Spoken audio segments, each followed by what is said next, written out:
वहाँ भी मत जाओ। मेरठ सहारनपुर बहुत बढ़िया रोड है। हाँ আচ্ছা আচ্ছা। तुम्हारे किलोमीटर बजे हैं 50-60। ট্রাকের সাথে রাইড করছি, মানে এত সূর্যের তাপ যে এরকম ছায়াতে ছায়াতে রাইড করছি। তো সারা রাত ধরে চালানো, সারা রাত আজকে চালাবো। চালিয়ে টার্গেট একদম কি আমরা চণ্ডীগড়ে গিয়ে আজকে বেরিয়েছি। তো 10টার সময় এটা ডিনার হচ্ছে, দই দিয়ে ডিনার। চণ্ডীগড় এখনো পর্যন্ত 200 কিলোমিটারের ওপর বাকি। এই সব কোথায় কোথায় দিয়ে গুগল ঢোকাচ্ছে আমাদের। ওদিক দিয়ে ট্রেন আসছে, ওপর দিয়ে টোটো। যমুনা নদী, যমুনা নদী। স্নান করবে নাকি নিচে গিয়ে একবার স্নান করবে?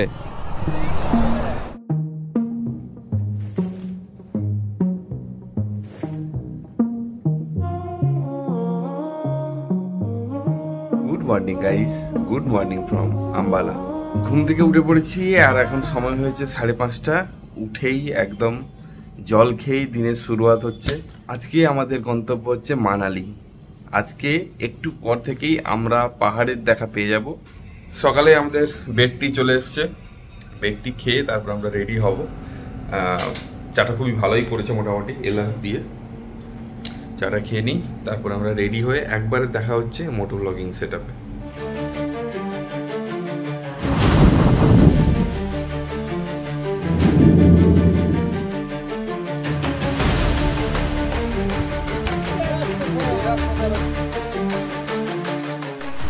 और रास्ते में जब चलते हैं ना तब सामने वाला व्यू दिखता है। आप लोग कहाँ जा रहे हो? हम भी उधर जा रहे हैं, मनाली। তো ফির মুলাকাত হোগা উদার। আমরা রেডি, লাগেজ ফাগেজ সব সেট আপ হয়ে গেছে। আর এখন সময় হয়েছে 7:39। হোটেলে ছিলাম, সেই হোটেলটা হচ্ছে এরকম, তোমাদের তো আর দেখানো হয়নি। হোটেলের নাম হচ্ছে হোটেল কার্তার ব্লিস। একদম হাইওয়ের ওপরে হোটেল। পাশেও একটা হোটেল ছিল আর সামনে একটা, পরপর দুটো হোটেল। তার মধ্যে এই হোটেলটার রুম মানে ভালো লেগেছে, তাই আমরা এটা নিয়েছি, হোটেল ব্লিস। আমরা এগিয়ে চলে গেছিলাম, আবার কালকে ওখান থেকে ঘুরিয়ে এসে এখানে হোটেলে ঢুকেছি। রাইড শুরু কিয়া যায়, চলো। তো আজকের রাইড শুরু হলো ভগবানের নাম নিয়ে। ভোলেনাথ সবকে সাথ, হর হর মহাদেব, ওং নমঃ শিবায়, জয় শ্রীরাম, জয় জগন্নাথ। সামনে রাস্তা ফাঁকা, মেন যে জ্যামটা ছিল সেই জ্যামটা পেরিয়ে আমরা এখন হাইওয়ে ধরে নিয়েছি। সামনে একটা টোল প্লাজা আছে, ভেতর দিকেও একটা রাস্তা ছিল, এই লেইলি বাজার বলে একটা জায়গা ছিল যেখান দিয়ে ভেতর দিকে বাম দিকেও একটা রাস্তা ছিল, কিন্তু আমরা হাইওয়েটাই প্রেফার করছি। হাইওয়ে দিয়ে গেলে আমরা একটু স্পিড মেনটেন করে এগোতে পারবো। তো চণ্ডীগড় পর্যন্ত হাইওয়ে যাব, তারপরে ওখান থেকে চণ্ডীগড় মানালি হাইওয়ে ধরবো। আমাদের এখনও পর্যন্ত ব্রেকফাস্ট করা হয়নি, আমাদের ব্রেকফাস্ট করতে হবে এখনও পর্যন্ত। হালকা হালকা খিদে পাওয়া অলরেডি শুরু হয়ে গেছে। 1 নম্বর টোল প্লাজা পেরোলাম। এখান থেকে চণ্ডীগড় আর 27 কিলোমিটার। মানালির ডিস্টেন্স এখান থেকে এখনও পর্যন্ত 321 কিলোমিটার। তো আমাদের প্ল্যান ছিল মানালি দিয়ে যাওয়ার নয়, আমাদের প্ল্যান ছিল হচ্ছে শ্রীনগর দিয়ে যাওয়া। কিন্তু তোমার প্রায় 1 সপ্তাহ আগে যে জঙ্গি হামলাটা হলো, তো তার ফলে এখন জম্মুতে 144 জারি হয়েছে। তাই আমরা মাঝ রাস্তা থেকেই আমরা প্ল্যানটা চেঞ্জ করলাম যে আমরা কাশ্মীর না গিয়ে আমরা হিমাচল দিয়ে এন্ট্রি করব। পরে যদি কখনো শুনি যে ওখানে অবস্থা ভালো হয়েছে, শ্রীনগর দিয়ে যেতে দিচ্ছে, তখন আমরা রুটটা উল্টো দিক দিয়ে ঘুরিয়ে নেবো, মানে শ্রীনগর দিয়ে আমরা তখন রিটার্ন করব। ওই হামলাতে যারা মারা গেছে তাদের আত্মার শান্তি কামনা করি আর প্রে করবো যেন আর মৃত্যু না হয়, জঙ্গি হামলায় আর কেউ মারা না যায়, জঙ্গি হামলায় আর কোনো আর্মি জওয়ান কেউ না মারা যায়। হাইওয়ের ধারে একটা ধাবা দেখতে পেয়ে আমরা দাঁড়িয়ে পড়েছি। এখানে একটা ছোট্ট গাছ আছে।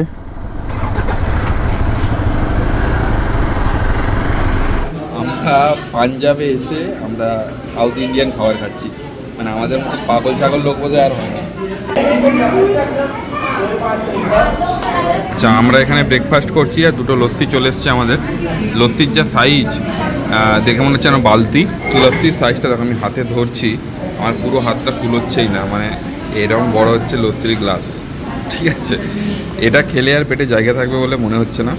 আবার বিজয়দার শখ হয়েছে জিলাপি খাবে, পেটে জায়গা থাকবে, তাহলে লস্যির মধ্যে জিলাপি ডুবিয়ে খাবে নাকি?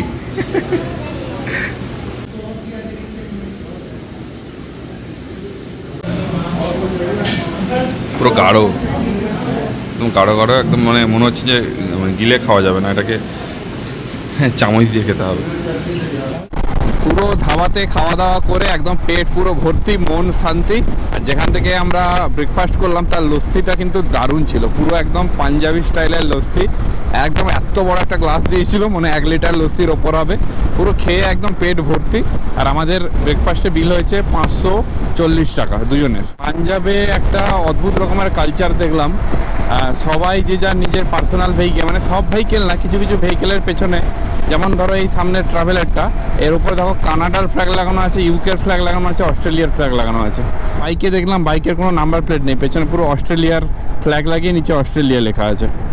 তো এরকম একটা অদ্ভুত রকমের কালচার এখানে চোখে পড়লো আর কি। পাহাড়ের ফার্স্ট ভিউ আমরা পেয়ে গেছি, দূরের দিকে পুরো দেখা যাচ্ছে পাহাড়ের রেঞ্জ, কিন্তু খালি চোখ ছাড়া ক্যামেরাতে দেখা যাবে না, ওয়েদার একটু ঘোলাটে আছে। এই নিচে একটা ক্যানাল আছে, যে ক্যানাল দিয়ে সতলুজ নদীর জল আসছে, আর পুরো ক্যানালের জলটা পুরো নীল রঙের, মানে নদীর জলটা যেরকম হয় সেরকম ক্লিয়ার এবং নীল রঙের জল পুরো। তোমরা পাহাড়ের ভিউ পরিষ্কার দেখতে পাচ্ছ, পুরো এখান থেকে দেখো ওই পর্যন্ত দেখা যাচ্ছে।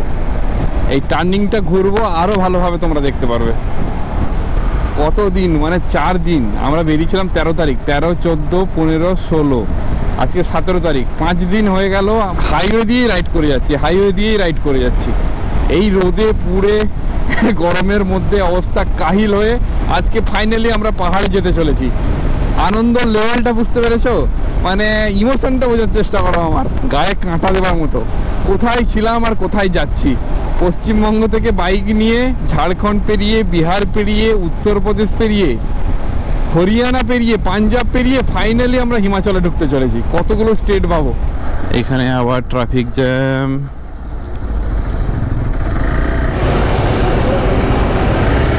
ও বাইকের ফ্রি সিকিম রাইডের পর অনেক দিন পর আবার সেই কার্বি রোডসের চলে এসেছি ফুল জোশ নিয়ে। প্রথমটা একটু হাত পাকাতে সময় লাগবে, কারণ এখন এই কদিন পুরো স্ট্রেট হাইওয়ে দিয়ে চালিয়ে এসেছি। এবার কার্বি রোডস, তো একটু হাত পাকাতে সময় লাগবে, একটু রপ্ত হতে একটু টাইম লাগবে। দেবভূমি হিমাচল মে আপকা স্বাগত হ্যায়। ফার্স্ট টানেল নাম্বার 1-এ এন্টার করতে চলেছি। এই এন্ট্রি হয়ে গেল আমাদের টানেলের ভেতর। ও প্রচুর ধুলো টানেলের ভেতর। ভাইজারটা অফ করলাম, একটু মানে ধোঁয়া একটু সাফোকেটিং লাগছে ব্যাপারটা এখানে। আমাদের অপোজিট লেনে কিন্তু প্রচুর জ্যাম আছে, এখানে স্পিড লিমিট 60। এদিকে রোদটা দেখো কিরকম চড়া, ও ভাই জ্বালিয়ে দিচ্ছে, পুরো জ্বালিয়ে দিচ্ছে। মনে বেরোতে পারবো না, লেগে যাবে আমার। দেখি স্লোলি যদি বেরোতে পারি। মনে হয় না লাগবে বলে, মনে হয় না লাগবে, বেরিয়ে যেতে পারবো। হ্যাঁ বেরিয়ে গেছি। দাদা তো বেশ কাটিয়ে বেরিয়ে যাচ্ছে, দাদার বাইকটা অতটা চওড়া নয়, আর আমি সাইডে স্যাডেল স্টেগুলো লাগানোর ফলে অনেকটা সাইডে জায়গা বেড়ে গেছে, তো তার জন্য যেতে একটু চাপই লাগছে। হোয়াট হ্যাপেন, ভালো রকমের অ্যাক্সিডেন্ট হয়েছে এখানে।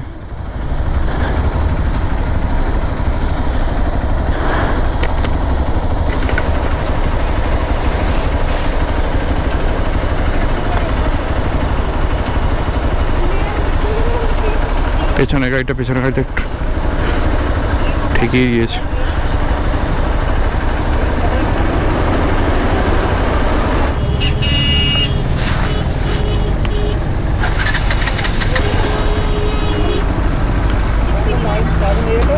सर थोड़ा साइड कीजिए, आस्ते से पैर है।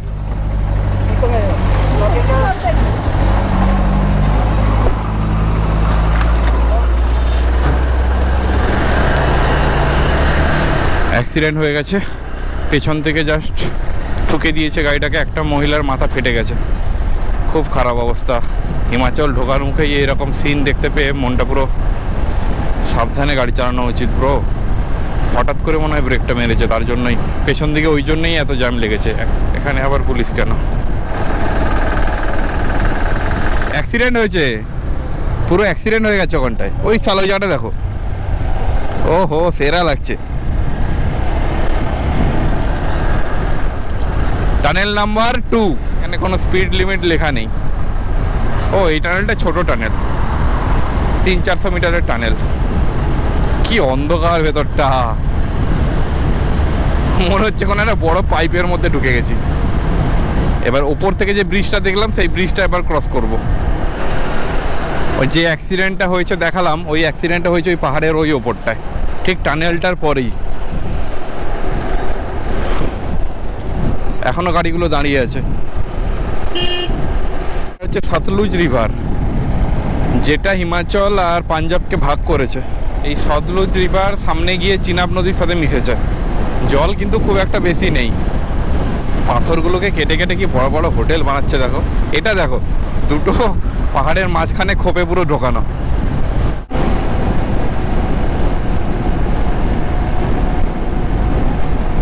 ঠিক এই ব্রিজটা পেরিয়েই আমরা ঢুকে পড়বো আরো একটা টানেলে, টানেল নাম্বার 3। এখানে দেখো স্বস্তিকের একটা চিহ্ন দেওয়া আছে আর ওপরে ইন্ডিয়ান ফ্ল্যাগ, আর পুরোটা ওই ময়ূরের ডিজাইনে আঁকা আছে। এটাও একটা ছোটোখাটো টানেল, মোটামুটি ওই 350-400 মিটারের মতো।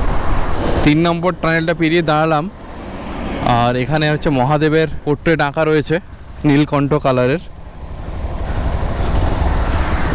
আর লেখা রয়েছে আই লাভ মহাদেব। বাম দিকে চলে গেলে মানালি, আর ডান দিকে চলে গেলে চলে যাচ্ছে সিমলা। বাবা, নদী পুরো একদম শুকনো, নদীতে জলেরই দেখা নেই। সামান্য একটু এইদিকে জল আছে, কিন্তু এই দিকটা দেখো পুরো যে বেডটা আছে, বেডটা পুরো শুকনো, মাঝখান দিয়ে সামান্য একটু জল যাচ্ছে। গরমকালের কি অবস্থা, হ্যাঁ, পাহাড়ি নদীও শুকিয়ে যাচ্ছে। তারপর আরও বেশ কিছুটা এগিয়ে যাওয়ার পর আমাদের এক জায়গাতে থামানো হলো মিঠা পানির শরবত খাওয়ানোর জন্য। এই গরমে তেষ্টাও পেয়েছিল বেশ, তাই 1 গ্লাস না 3 গ্লাস মিঠা পানি আমরা খেয়ে নিলাম। টানেল নাম্বার 5, আর লেন্থ লেখা আছে 740 মিটার। ল্যান্ডস্লাইড হয়ে রাস্তা বন্ধ, তাই এখানে ডাইভারশন ছিল। এই রাস্তায় এরকম বেশ সিন কিছু দেখা যাবে, ডাইভারশনের বেশ কিছু সিন দেখা যাবে। হাইওয়েতে ডাইভারশন ছিল, তাই আমরা সুন্দরনগরের ভেতর দিয়ে চলে এলাম সুন্দরনগর ড্যামের কাছে। এখন সুন্দরনগর লেকে দাঁড়িয়ে আছি। এটা একটা ম্যানমেড ড্যাম। হালকা হালকা এবার ঠান্ডা লাগতে শুরু করেছে। আমরা এখানে 5 মিনিট রেস্ট নেবার জন্য জাস্ট দাঁড়িয়েছি। মান্ডিতে গিয়ে আমরা লাঞ্চ করব, সেখানে একটু বেশিক্ষণ রেস্ট নিয়ে নেব। 10 মিনিট মতো রেস্ট নিয়ে আমরা আবার রওনা হলাম। সুন্দরনগরের সৌন্দর্য উপভোগ করতে করতে আবার এগিয়ে চললাম আমাদের গন্তব্যের উদ্দেশ্যে। মান্ডি থেকে খানিকটা আগে একটা ভালো রেস্টুরেন্ট দেখে আমরা সেখানে লাঞ্চ করতে ঢুকে পড়লাম।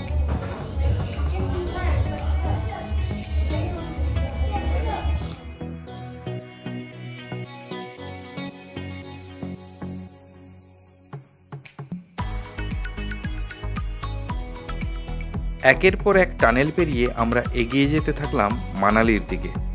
একটা টানেল থেকে বেরোচ্ছি, আবার একটা টানেলের মধ্যে ঢুকে যাচ্ছি। এইভাবে পরপর 6-7টা টানেল পেরিয়ে বেশ অল্প সময়ের মধ্যেই আমরা ভুটনার কাছে পৌঁছে গেলাম। দূরের আকাশে তখন কালো মেঘে ছেয়ে গিয়েছে, সাথে মেঘের গর্জনও শুনতে পাচ্ছি। ব্যাস, বলতে না বলতেই বৃষ্টি পড়তে শুরু করে দিল। মেঘ এসে বৃষ্টি শুরু হয়ে গেছে, মোটামুটি হালকা হালকা বৃষ্টি পড়ছে। বৃষ্টি জোরে পড়ার আগেই আমরা রেনকোট ফেনকোট পরে নিয়েছি, রেনকোট পরে রেডি হয়ে গেছি। ওই দেখো মেঘ ডাকছে কেমন। হবে হবে, ওইদিকে হবে বৃষ্টি, মানালিতে হবে। ওপর দিকে ভালো মেঘ আছে। আমি ভিডিওতে বলছিলাম যে এই মেঘটা শিওর বৃষ্টির মেঘ। কুল্লু পৌঁছতে মাত্র 5 কিলোমিটার বাকি, তার আগেই মেঘ চলে এসে পুরো বৃষ্টি নেমে গেছে। যদিও জোরে আসেনি এখনো পর্যন্ত, তবে ওপর দিকে মেঘ ডাকছে। এবং ওপর দিকে কোনো পাহাড়েই, মানে সব পাহাড়েই কিন্তু মেঘে ঢেকে আছে। তো সময় থাকতে থাকতেই আমরা রেডি হয়ে যাচ্ছি। প্রচুর হাওয়া দিচ্ছে আর ধুলো উঠছে, প্রচুর ধুলো উঠছে। প্রচণ্ড জোরে বৃষ্টি চলে এসছে, তাই গোপ্রো ফোপ্রো ঢুকিয়ে দিয়েছি। আমরা ব্রিজের ওপর একটু দাঁড়িয়ে নিজেদের ছবি তুলছিলাম আর রিল বানাচ্ছিলাম। বৃষ্টির মধ্যে দাঁড়িয়ে দাঁড়িয়ে আমরা ফটোশ্যুট করছি। সবাই যে যার স্পিডে, মানে যে যার হোটেলে পৌঁছতে পারলে বাঁচে, আর আমরা এনজয় করছি বৃষ্টিটাকে। চরম চরম চরম সেরা লাগছে। হেভি বৃষ্টি চলে এসছে। ঠিক আছে, এখান থেকে আমরা প্যাক আপ করি, তাড়াতাড়ি বেরোতে হবে, নাহলে ভিজে যাব। এমন জোরে বৃষ্টি এলো আমরা বাধ্য হলাম দাঁড়িয়ে পড়তে। অনেক কষ্ট করার পর ফাইনালি রুমে এসে পৌঁছেছি। পুরো ভিজে আছি, বুঝতেই পারছো, জামা কাপড় ভেজা, রাইডিং জ্যাকেট ভিজে গেছে, রেনকোট ভিজে গেছে, সব কিছু ভেজা অবস্থায় পৌঁছেছি। আর এখন টাইম হয়েছে 8টা। আর রুম রেন্ট পড়ছে 2200 টাকা। আর আমি যখন থেকে গেছিলাম মানালিতে, তখন এটা রুম রেন্ট পড়েছিল 800 টাকা। তো সব চেঞ্জ করি, তারপর তোমাদের সাথে আবার কথা হচ্ছে।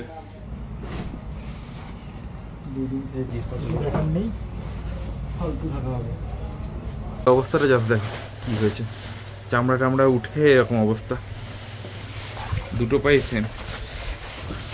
প্রায় 3-4 ঘন্টা ধরে পা ভিজে আছে, সাদা হয়ে গেছে পা। লাদাখ পৌঁছেনি, তার আগে মানালিতে এরকম অ্যাডভেঞ্চার দিয়ে দিল। ফ্রেশ হয়ে আমরা চলে এলাম ম্যাল রোডে। বেশ কিছুক্ষণ এদিক ওদিক ঘোরাঘুরি করে ফিরে গেলাম হোটেলে।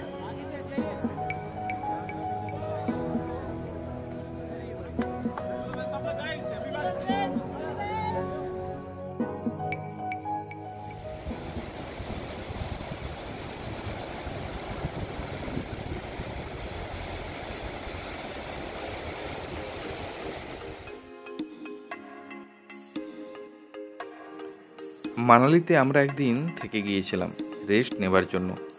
সারাদিন ল্যাদ খেয়ে বিকেলে একটু বেরিয়ে পড়লাম এদিক ওদিক ঘুরে দেখার জন্য। আমরা চললাম কুল্লুর দিকে। আজকে ওয়েদার বেশ ভালো, রোদ ঝলমলে পরিষ্কার আকাশ। বিয়াস নদীর ধারে ঝুলন্ত সেতু দেখে আমরা বাইক রেখে পায়ে হেঁটেই চলে এলাম নদীর পাড়ে।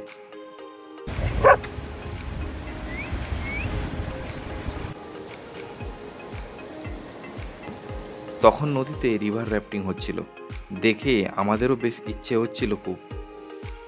কিন্তু কাল থেকে আমাদের আসল রাইড শুরু হচ্ছে, তাই সেই ইচ্ছেকে সাইডে রেখেই আবার আমরা ফিরে চললাম মানালির দিকে। কাল থেকে আমাদের জার্নি হবে লাদাখের উদ্দেশ্যে। কাল থেকেই শুরু আসল অ্যাডভেঞ্চার। আমাদের এই কলকাতা থেকে লাদাখ রাইডের সিরিজটা যদি আপনাদের ভালো লেগে থাকে, তবে চ্যানেলটাকে অবশ্যই সাবস্ক্রাইব করবেন, আর ভিডিওগুলোতে লাইক ও শেয়ার করে আমাদের উৎসাহ বাড়াবেন। তো দেখা হচ্ছে আবার পরের ভিডিওতে। ভালো থাকবেন, ভালো রাখবেন আর সেফলি রাইড করবেন।